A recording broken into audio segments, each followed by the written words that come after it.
হরে কৃষ্ণ। প্রিয় ভক্তবৃন্দ, আপনারা দেখছেন পরলোক টিভি। সালোক্য, সামুক্য, সারূপ্য, সামীপ্য এবং শাস্তি, এই 5 প্রকার মুক্তি লাভ করে। এখানে বর্ণনা করা হয়েছে যে গোপীরা কামবশত শ্রীকৃষ্ণের প্রিয়তম ভক্তে পরিণত হয়েছিলেন, কারণ তাদের সেই বাসনা শ্রীকৃষ্ণের প্রতি তাদের প্রগাঢ় প্রেমের উপর আশ্রিত ছিল।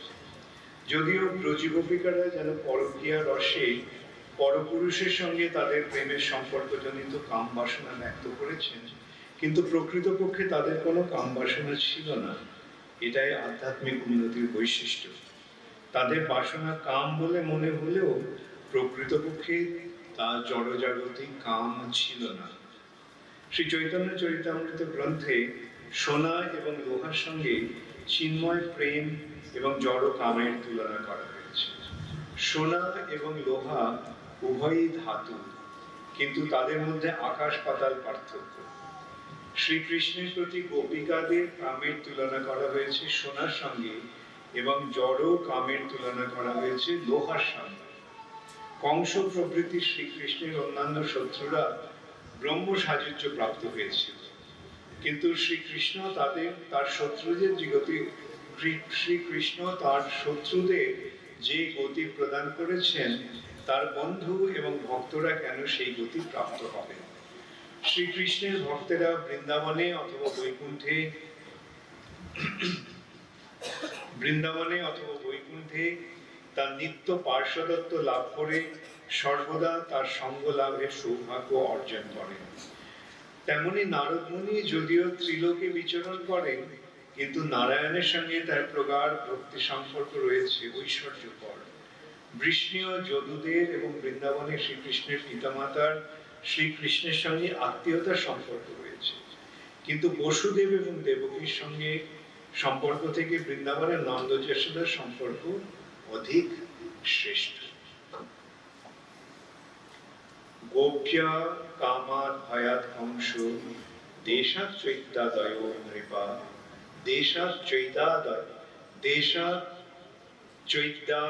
নৃপা সম্বন্ধাৎ বৃষ্ণয় স্নেহান জুয়ং ভক্তা বয়ং বিভু।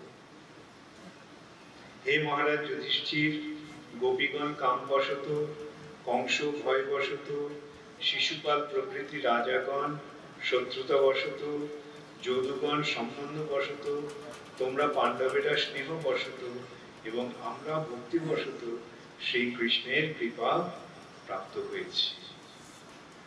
এখানে যুধিষ্ঠির মহারাজের সঙ্গে নারদ মুনির আলোচনা হচ্ছে। যুধিষ্ঠির মহারাজ প্রশ্ন করেছিলেন যে শিশুপাল আদি রাজারা শ্রীকৃষ্ণের প্রতি হিংসা করেছে, কিন্তু তবুও তারা কিভাবে মুক্তি লাভ করে? আমি এটা দেখছি।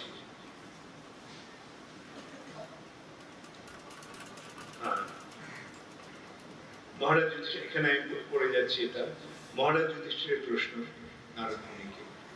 মহারাজ যুধিষ্ঠির জিজ্ঞাসা করেছিলেন, ভগবানের প্রতি অত্যন্ত বিদ্বেষী হওয়া সত্ত্বেও অসুর শিশুপাল যে ভগবানের দেহে লীন হয়েছিল তা অত্যন্ত আশ্চর্যজনক। মহান পরমার্থবাদীদের পক্ষেও এই সাযুজ্য মুক্তি দুর্লভ। তাহলে ভগবত বিদ্বেষী শিশুপাল তা লাভ করলো কি করে? হে মহামুনি, ভগবানের এই কৃপার কারণ জানতে আমরা সকলে অত্যন্ত উৎসুক।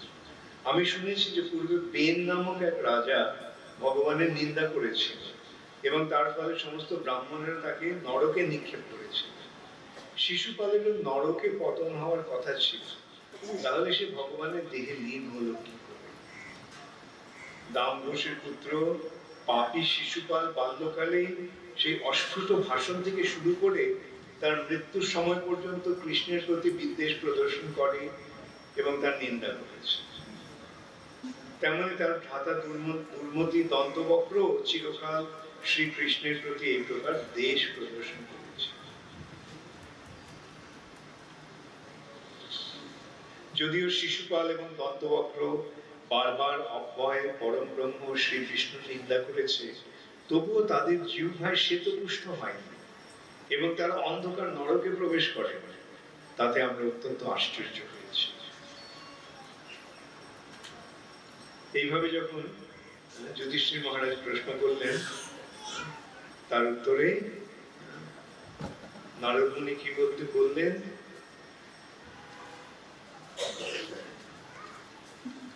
এখানে এই শ্লোকটা নারদ মুনির উক্তি। নারদ মুনি বললেন, ভগবানের প্রতি বৈরী ভাবাপন্ন হয়ে যেভাবে তার চিন্ময় তন্ময় হয়ে যায়, ভক্তিযোগের দ্বারা তা লাভ করা যায় না, সেটি আমার নিশ্চিত বিচার।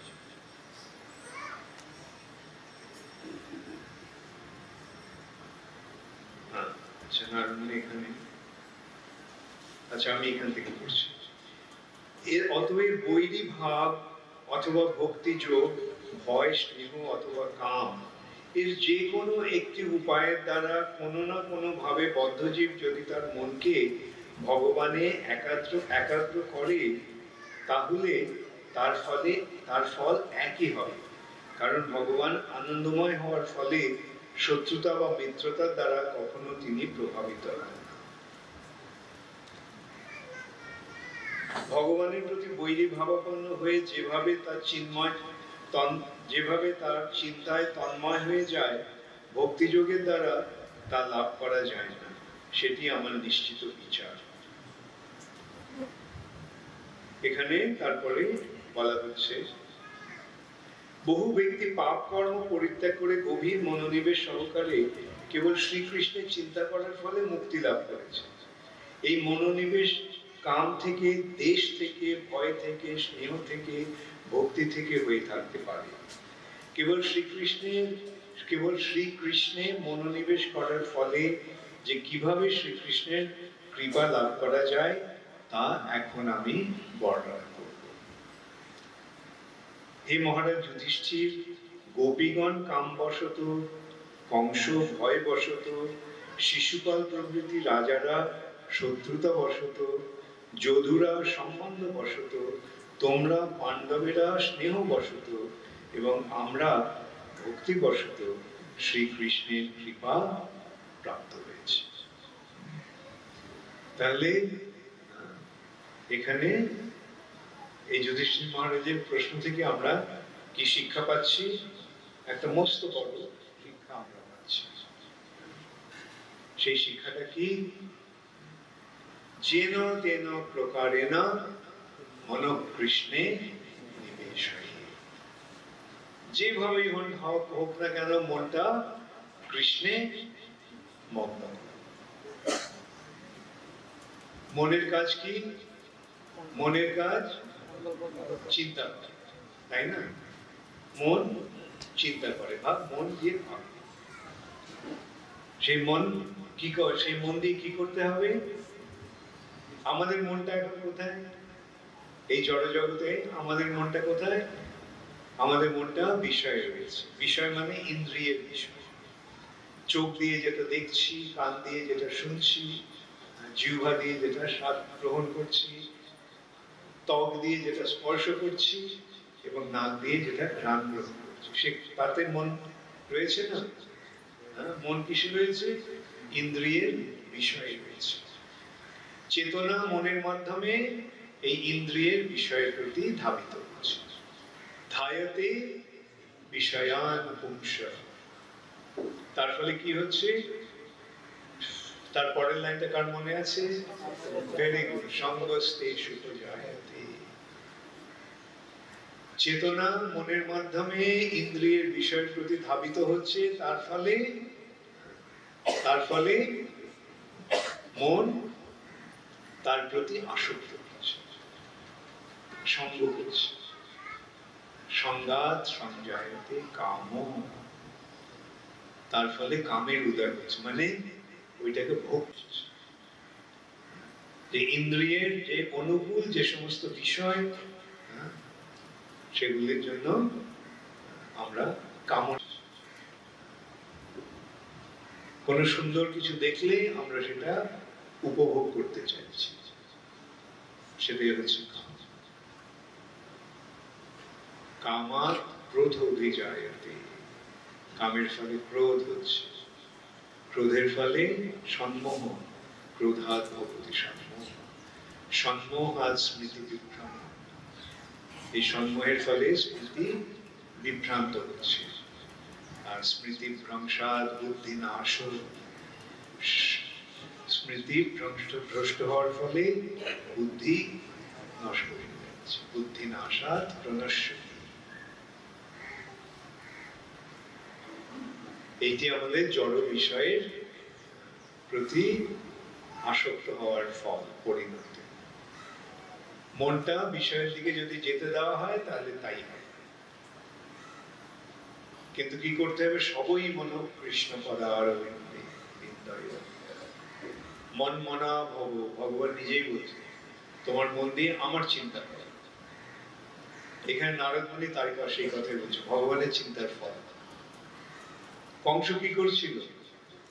কংসের মনে, কংস সারাক্ষণ কৃষ্ণের চিন্তা করছে, সারাক্ষণ তার মনে কৃষ্ণের চিন্তা। এই কৃষ্ণকে কি করে মারবে? কৃষ্ণের প্রতি ভয় বশত সে সারাক্ষণ কৃষ্ণের চিন্তা করছে। ভয়া কংস, তার ফলে লাভ হয়েছে। ভয়ের বশত যদি কৃষ্ণের কথা চিন্তা করা হয় তাহলে লাভ হয়, মুক্তি লাভ হয়। ভয়াৎ কংস। দেশাৎ, দেশ মানে শত্রুতা বশত। শিশুপাল সব সময় মনে করতো যে কৃষ্ণ ওর শত্রু, আর সবসময় কৃষ্ণের নিন্দা করত। এখানে প্রভুপাদ তাৎপর্য লিখছে, ও ছোটবেলায় যখন কথা বলতে শুরু করেছে তখন থেকেও কৃষ্ণের নিন্দা করেছে। আধো আধো কথা বলছে, হ্যাঁ, সেই আধো আধো কথা দিয়ে কৃষ্ণের নিন্দা করেছে, আর শেষকালে মৃত্যু পর্যন্ত সে কৃষ্ণের নিন্দা করে চলেছে। সেরকম সমস্ত রাজারাও, যারা যারা এই শিশুপাল এবং জরাসন্ধের অনুগামী ছিল, তারা সবসময় কৃষ্ণকে শত্রু বলে মনে করেছে, কৃষ্ণ নিন্দা করেছে। তার ফলে তারা মুক্তি লাভ করে গেছে। তারপরে কি বলছেন? আত্মীয়তার সম্পর্কে সম্বন্ধ যুক্ত হয়ে বৃষ্ণীরা, যাদবেরা কৃষ্ণের কথা চিন্তা করছে। স্নেহবশত তোমরা, যুধিষ্ঠির মহারাজ, কৃষ্ণ ছোট ভাই, তাই জন্য তার প্রতি স্নেহ। আর নারদ মুনি বলছেন যে আমি ভক্তিবশত। এইভাবে ভগবানের চিন্তায় মগ্ন হলে আমাদের জীবন সার্থক হয়, আমরা ভগবত ধামে ফিরে যেতে পারি।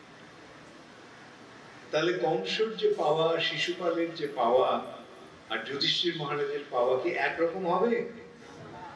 না। যারা এভাবে বিদ্বেষ পরায়ণ হয়ে শত্রুতার বশে যারা কৃষ্ণের চিন্তা করে, তাদের সাজুজ্য মুক্তি হয়, সাজুজ্য ব্রহ্মজ্যোতিতে লীন হয়, কৃষ্ণের সঙ্গে থাকার সৌভাগ্য হয়, তারা ব্রহ্মজ্যোতিতে লীন হয়। কিন্তু যারা এইভাবে ভগবানের প্রতি স্নেহবশত, ভগবানের প্রতি আত্মীয়তা বশত, ভগবানের প্রতি প্রেম বশত, যেমন গোপীরা, যারা সারাক্ষণ ভগবানের চিন্তায় মগ্ন থাকে, তারা ভগবত ধামে ফিরে যায়, ভগবত ধামে ফিরে। সেই সূত্রে কিভাবে আমরা ভগবানের প্রতি অনুকূল হব? বৈরী ভাবাপন্ন হয়ে এই কংস, শিশুপাল ইত্যাদি যে মনোভাব, সেটা শত্রুতার মনোভাব। ভগবানের প্রতি শত্রুতা মনোভাব যেন আমরা কখনো পোষণ না করি। এখানেই ভক্তের সঙ্গে ওই সমস্ত যারা ভগবত বিদ্বেষী তাদের পার্থক্য। ভগবত ভক্তরা যে কোনো পরিস্থিতিতে ভগবানের শরণাগত, দুঃখ কষ্টেও ভগবানের মহিমা কীর্তন। ভক্তের এই মহিমা, ভগবান তুমি দুঃখ দিয়েছ, ঠিক আছে, এটা তো আশীর্বাদ, দুঃখটা আশীর্বাদ। কেন দুঃখে থাকলে তোমার কথা মনে হবে। যেমন কুন্তী দেবী কি বলছে, মহারাজ যদি একে কৃষ্ণকে কি বলছে, যে যখন এই দুঃখগুলো ছিল তখন সব সারাক্ষণ তোমাকে তোমার স্মরণ করতে পেরেছিল। এখন তো সুখের সময় এসছে, এখন হয়তো তোমাকে মনে রাখতে পারো। সুখে থাকলে আমরা ভুলে যাই ভগবান, দুঃখে থাকলে ভগবানকে মনে করে। তাহলে যে ভগবানের ভক্ত সে কি চাইবে, সুখে থাকতে চাইবে না দুঃখে থাকতে চাইবে? তার মনোভাব যেভাবেই হোক ভগবানকে যেন সবসময় মনে রাখি, সবসময় যেন ভগবানের অনুগত। ভক্ত বলেন আমাকে দুঃখ দাও, ভগবানের ভক্তের মনোভাবকে দুঃখ সুখ তার কোনটি সে চায়। ভগবত ভক্তের মনোভাব সেবা। ভগবান যে পরিস্থিতি আমি থাকি না কেন, মম জন্মনি জন্মনীশ্বরে অবতার ভক্তি রবে, যেন জন্ম জন্মান্তরে আমি তোমার সেবা করে যেতে পারি। এইটি হচ্ছে ভক্তের। মারবি রাখবি জয় ইচ্ছা তোমার, নিত্য দাস প্রতি তুয়া অধিকার। আমি তোমার নিত্য দাস, আমি তোমার দাস, তুমি আমার প্রভু। দাস কি কখনো প্রভুর কাছে দাবি করতে পারে? দাস কি দাবি করে কখনো আমাকে এটা দাও, আমাকে ওটা দাও, এটা না দিলে আমি করবো না কাজ, বলে? সে তো আজকালকার দিনে ওই সমস্ত দাসেরা যারা নিজেদের সবসময় প্রভু বলে বলি, তাদের দাবি আমাদের দাবি মানতে হবে, চলবে না চলবে না, তাই না? এই স্লোগান আমি এখানেও দেখছি লেখা আছে, আমাদের দাবি মানতে হবে। কিন্তু ভগবানের কাছে ভক্তকে কখন এরকম মনোভাব পোষণ করবে? হ্যাঁ, আমাদের দাবি মানতে হবে। ভগবান ভক্তের মনোভাবটা কিরকম? মারবি রাখবি জয় ইচ্ছা, তুমি আমাকে মারবে অথবা তুমি আমাকে রক্ষা করবে সেটা তোমার ইচ্ছা। নিত্য দাস প্রতি তুয়া অধিকার, এইটি হচ্ছে ভক্তের মনোভাব। এখন ভক্ত বলে মারবি রাখবি, কিন্তু ভগবান কি কখনো ভক্তকে মারে না? ভগবান সর্বদাই ভক্তকে রক্ষা করে। ভক্ত বলতে পারে মারবি রাখবি, কিন্তু ভগবানের মনোভাবটা কিরকম? মদ ভক্তা প্রণশ্যতি, আমার ভক্তের কখনো বিনাশ হবে না, অবশ্য রক্ষিবে কৃষ্ণ বিশ্বাস, ভগবান আমাকে রক্ষা করবেন। ভগবান সব সময় ভক্তকে, তার ভক্তকে রক্ষা করেন। তার কত সুন্দর সুন্দর দৃষ্টান্ত রয়েছে। সবচেয়ে সুন্দর দৃষ্টান্ত প্রহ্লাদ মহারাজ। ওর বাবা অসুরদের, দৈত্যদের রাজা হিরণ্যকশিপু, সে ঠিক করেছে প্রহ্লাদকে মেরে ফেলবে। কিন্তু শত চেষ্টা করেও হিরণ্যকশিপু প্রহ্লাদকে মারতে পারে। কেন? রাখে কৃষ্ণ, মারে কে? কৃষ্ণ যদি রক্ষা করে তাহলে কে তাকে মারতে পারে? তুমি তো রাখিবে জানে, কে তারে মারিতে পারে? তুমি যাকে রক্ষা করবে কে তাকে মারতে পারে?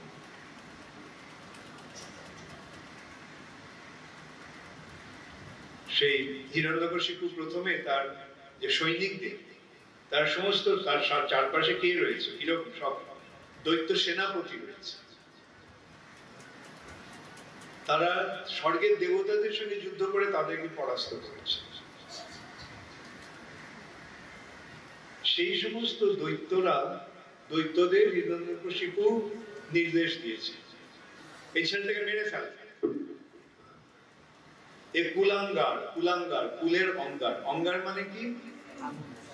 অঙ্গার মানে আগুন, অঙ্গার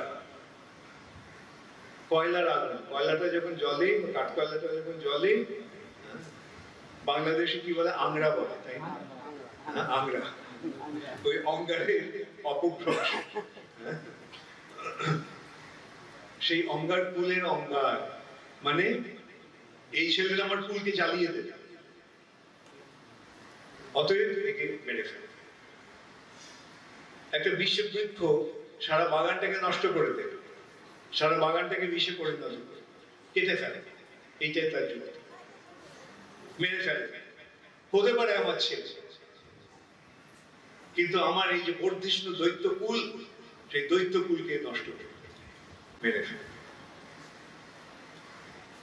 সঙ্গে সঙ্গে তাদের অস্ত্র বার করে কাটতে গেছে।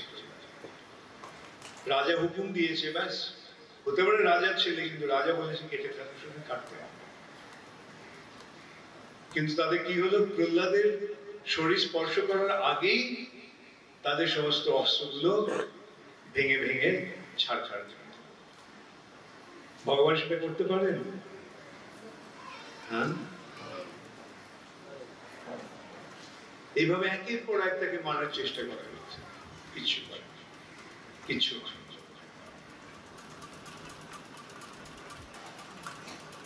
সাপ দিয়ে দংশন করিয়ে মারতে চেয়েছে। সাপেরা বলছে আমাদের এগুলো কোন কিরকম সাপ, এই ছোটখাটো কিউটে ফেউটে নয়, এমনকি কিংকোবরাও নয়, কিন্তু কিংকোবরাকে এখানে শঙ্খচূড় সাপ, এরা সমস্ত ওই তোমার 10 মাথা, 50 মাথা, 100 মাথার সাপ। যেমন স্বর্গলোকের সাপ,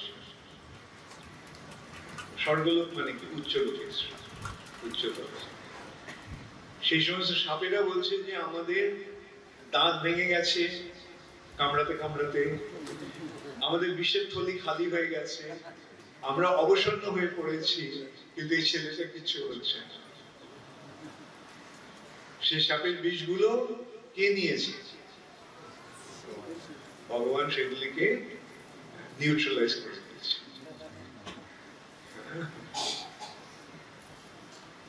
পাহাড়ের ওপর থেকে ছুঁড়ে ফেলা হয়েছে, ভগবান কোলে ধরে দিয়েছে। ভগবান পারেন এইভাবে রক্ষা করতে? ভগবান করেন এইভাবে রক্ষা করতে? করেন এইভাবে ভক্তকে রক্ষা? হ্যাঁ, এইটি শাস্ত্রের বর্ণনা। শাস্ত্রের এই বর্ণনার মাধ্যমে আমাদের মনে যাতে বিশ্বাস আসে। কুরুক্ষেত্রের যুদ্ধে অর্জুনের অনেকবার মৃত্যু হয়ে যেত, অনেকবার মৃত্যু হয়ে যেত। একবারের মৃত্যু একেবারে অবশ্যম্ভাবী ছিল, একটা অত্যন্ত বিষধর স্বর্গ। সে যখন খান্ডব দহন হয়, সেই ইয়েতে তার পরিবারের সকলে জ্বলে মরে গেছে, পুড়ে মরে গেছে। সেই জন্য অর্জুনের প্রতি তার অত্যন্ত ক্রোধ। ঠিক আছে, আমি প্রতিশোধ নেব। সে কি করেছে, ওই কুরুক্ষেত্র যুদ্ধের সময় কর্ণের যে তুন বান থাকে, সেখানে একটা বান হয়ে সে এসেছে, অর্জুনকে সে মারবে। কর্ণ জানতো সেটা, কর্ণ সেই বান নিক্ষেপ করেছে, কৃষ্ণ জানতেন সেটা। এই মানে অর্জুনের মৃত্যু অবশ্যই। কৃষ্ণ কি করলেন, রথটাকে চাপ দিয়ে মাটিতে দাবিয়ে দিলেন। দাবিয়ে দেওয়ার ফলে কি হলো, বানটা কৃষ্ণের অর্জুনের বুকে না এসে বানটা অর্জুনের মুকুটে গিয়ে লাগলো, মুকুটটা নিয়ে চলে গেল। রাখে কৃষ্ণ মানে। অতএব ভক্তের মনে সব সময় এই ভাবনা থাকে, কৃষ্ণ আমাকে রক্ষা করবে। মৃত্যু আসতে পারে যে কোনো সময়, ভক্ত সেই জন্য মৃত্যুর জন্য প্রস্তুত আসবে। যখন আসবে তখন আসুক, কিন্তু কৃষ্ণকে যেন আমি কখনো ভুলে না যাই। আমি যেন সবসময় কৃষ্ণের শরণাগত হয়ে থাকতে পারি, আর কৃষ্ণের শরণাগত হয়ে থাকলে কৃষ্ণ আমাকে রক্ষা করবেন। এইটি ভক্তের। তার ফলে কি হয়? তার ফলে ভক্ত অভয়, তার মনে কোনো ভয় নেই। ভক্ত নির্ভয়, ভক্ত অভয়। আমরা দেখতে পেয়েছি শিল প্রভুপাদ কোনো কিছুতে ভয় পেয়েছেন? কোনো কিছুতে ভয় পায়।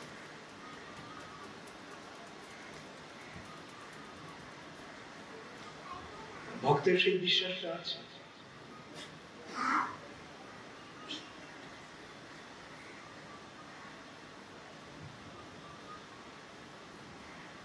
যখন জয়পতাকা মহারাজের স্ট্রোক হয়েছিল,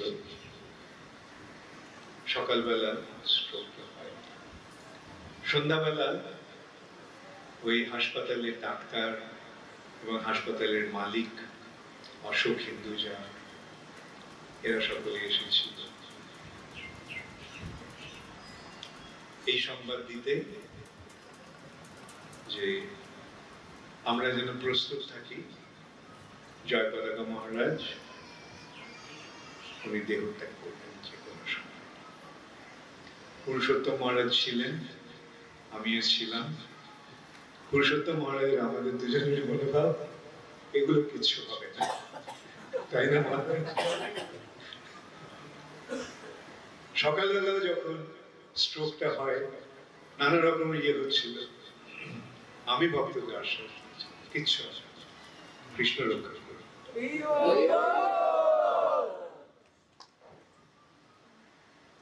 এবং আমরা দেখছি কৃষ্ণ কিভাবে মহারাজকে রক্ষা করেছে।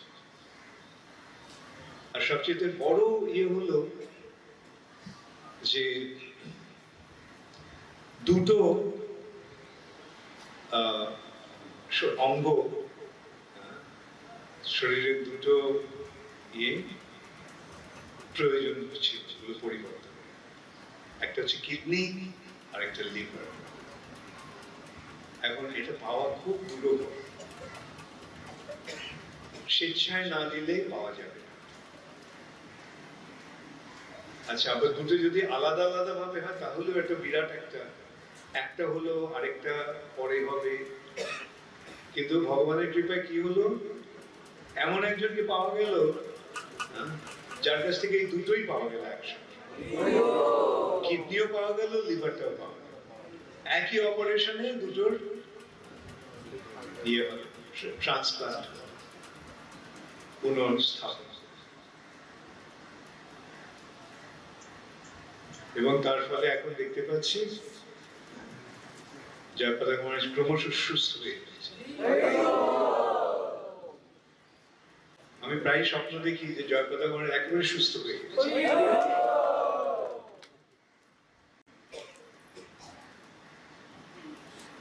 লাস্ট স্বপ্ন যেটা আমি দেখেছিলাম তাতে আমি দেখছি জয়পতাকা মহারাজ, ওনাকে দেখতে প্রায় 30 বছর আগে উনি যেরকম শরীর ছিল, সম্প্রতি মহারাজের শরীর একটু স্থূল হয়ে গিয়েছিল। মহারাজ আগে খুব রোগা ছিল। তো জয়পতাকা ওরকম ভাবে আমি দেখেছি। আমি দেখে স্বপ্নের মধ্যে চিন্তা করতে শুরু করি, আমি বলেছি সব ঠিক, আপনি সব ঠিক হয়ে যাবেন, সুস্থ হয়ে যাবেন।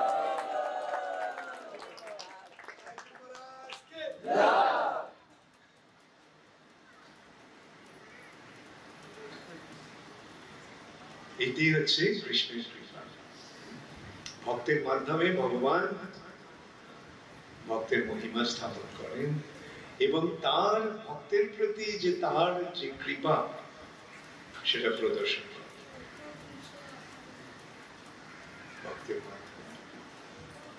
এই সম্পর্কে একটা দৃষ্টান্ত আমি মাঝে মাঝে দিই।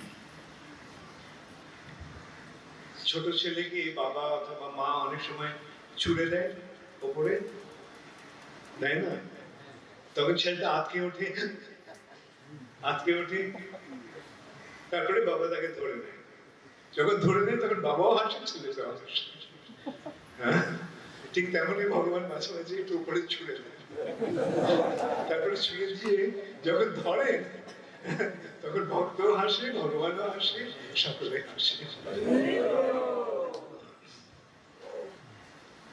কেবল শত্রুরা, তাদের মন খারাপ হয়, কেন ধরলো? ছেলে ছেলে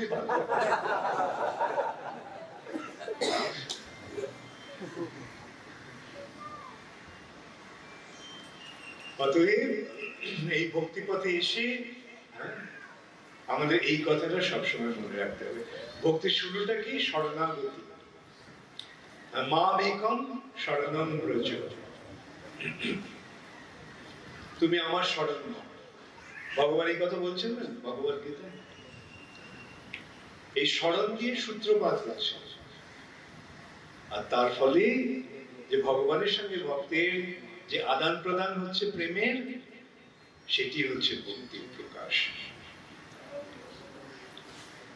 ভগবান ভক্ত ভগবানের শরণাগত হচ্ছেন, ভগবানের পায়ে পড়ে বলছেন সর্বস্ব তোমার চরণে সপিয়া আসিয়াছি আমি, তোমার চরণে সবকিছু সমর্পণ করে আমি এসেছি। তখন ভগবান কি করেন? ভগবান সেই ভক্তকে কোলে তুলে নেন। এইটি হচ্ছে ভক্তির প্রকাশ। এটা একতরফা নয়, এটা দুতরফা, দুতরফা প্রেমের বিনিময়। ভক্ত ভগবানকে ভালোবাসছে, ভগবান ভক্তকে ভালোবাসছে। ভক্ত আরো বেশি করে ভালোবাসছে, ভগবান আরো বেশি করে তার প্রতিদান দিচ্ছে। এটি হচ্ছে তাই এই ভক্তি ক্রমবর্ধমান। আনন্দম বুদ্ধি বর্ধনম, বর্ধনম। এটা স্থায়ী ভাবে থাকছে না, ক্রমশ বর্ধিত হচ্ছে। এইটি হচ্ছে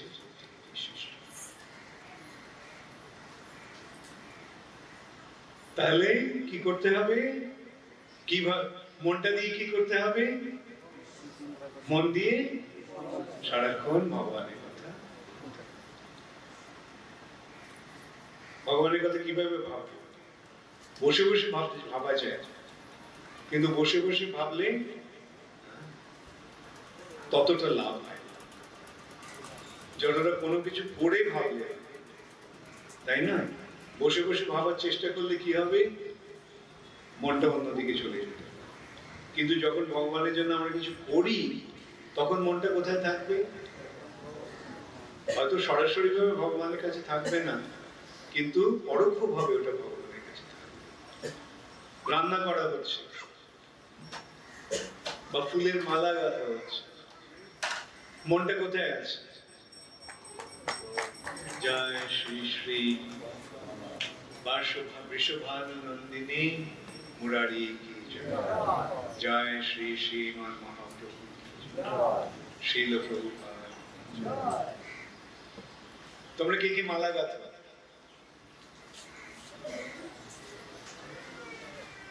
কে কে রান্না করে? আচ্ছা,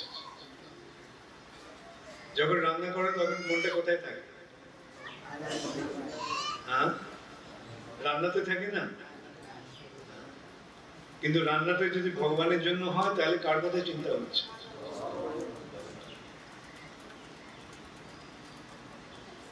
যখন মালা গাচ্ছ, ওই মালাতে রয়েছে ফুলটা, কোন ফুলটা দেব, তাই না? তখন তো সরাসরি ভাবে ভগবানের কথা ভাবা হচ্ছে না, কিন্তু এইটাই সেবার মাধ্যমে যে ভগবানের কথা বা পরোক্ষ ভাবে ভাবা, সেটাই হচ্ছে। অতএব সেবার মাধ্যমে ভগবানের চিন্তায় মন। যৎ করোসি যদস্নাসি যৎ জুহোসি দদাসি যৎ যৎ তপস্যোসি কৌন্তেয় তৎ কুরুষ্ব মদর্পণম। হরে কৃষ্ণ, গৌর প্রেমানন্দে, শ্রীল প্রভুপাদ কি।